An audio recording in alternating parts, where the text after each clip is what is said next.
Children, till now, in our early classes, you have been studying about POCSO and age appropriate informations you are getting in your life skill classes. Are you getting it? You have once in a week, we have a life skill class where you have a textbook wherein we are learning about POCSO there.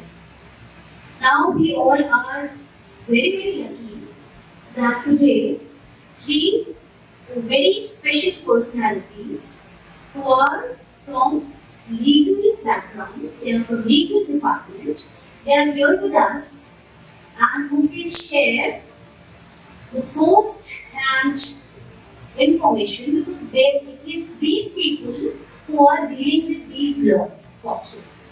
Okay? So they'll be sharing their experiences, they'll be letting you know what all rules which is to be done by the people and what all are the rules which are to be taken care of by the students themselves.